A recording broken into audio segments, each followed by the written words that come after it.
The following is a PWR exclusive. All right, Gene Okerlund here along with one of my heroes. Truly, people that have watched this great sport of professional wrestling evolve through the years. The name Lance Russel rings a bell.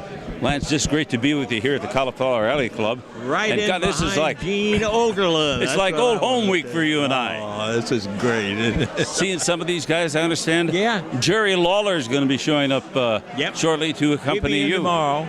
Right. I don't know if that means trouble or not for you and I.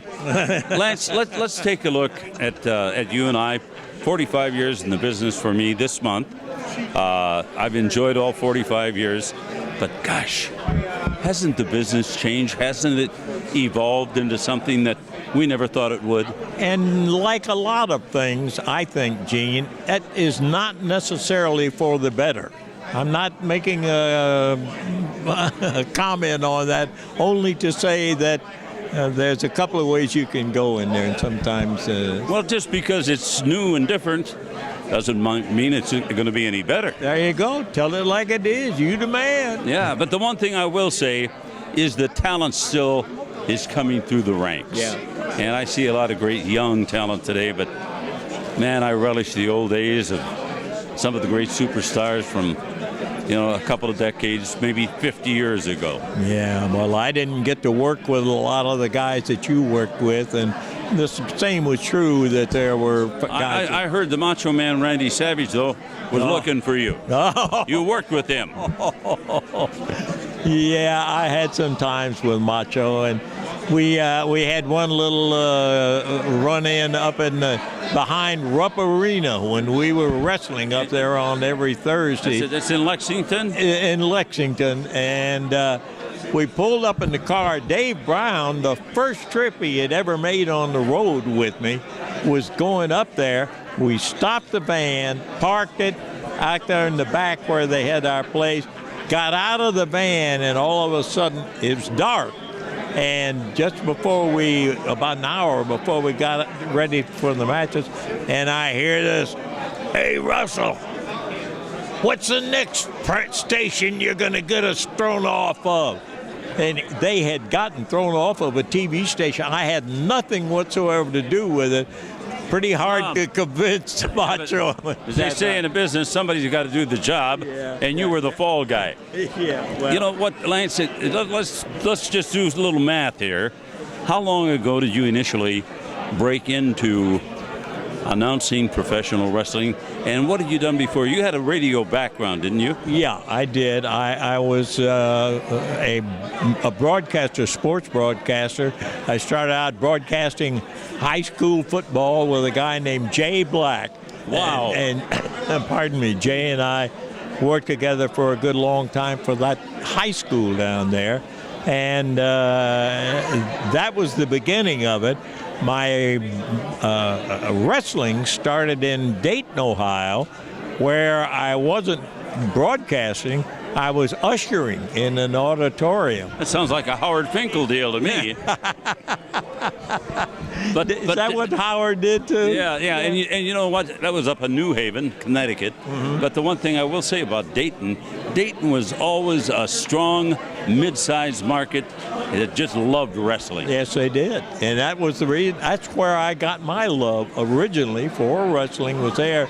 Went down to the South, and when I got down to Memphis, Tennessee, where I started broadcasting there, the owner one day walked by me and said, "Hey, Russell, did you ever broadcast any wrestling?" I said, "No, but I love it, and there's no reason why I can't." He said, "Well, you better, because in 2 weeks we got live wrestling coming right here on this station." Was it Saturday night? It was Saturday night, exactly. And that was the way I got started in the broadcasting of wrestling. And that's the way professional wrestling should be. I love live television. It gives you an opportunity to make mistakes, but also correct yourself. Most days they say, "Let's do cut 2." No cut 2s. There you go. Yeah. What are you doing with your time? What a thrill this is. What are you doing with your time these days? I'm actually spending a lot of time. I live with my son. My wife passed away a couple of years ago, and And so my son that lives in Pensacola asked me to move in with him, and I am taking advantage of that and going around. A very generous offer. Absolutely, I can't imagine. He said he always wondered what it was like to raise a boy. He's got two beautiful girls. Now Dad's in the house. He says, and now I got Lance Russell in the house. Right. So it's been a great experience, and so we're going around the country and do meet and greet kind of things, and it just, I can't get it out of my blood, Gene. No, neither can I, whether I want to or not. Oh, sure. Somebody's going to ride the horse. Yeah. Coming up tomorrow night here at the Cauliflower Alley Club, a big ceremony of awards and so forth, and you're going to be honored for all of your announcing prowess and the things you've done through the years.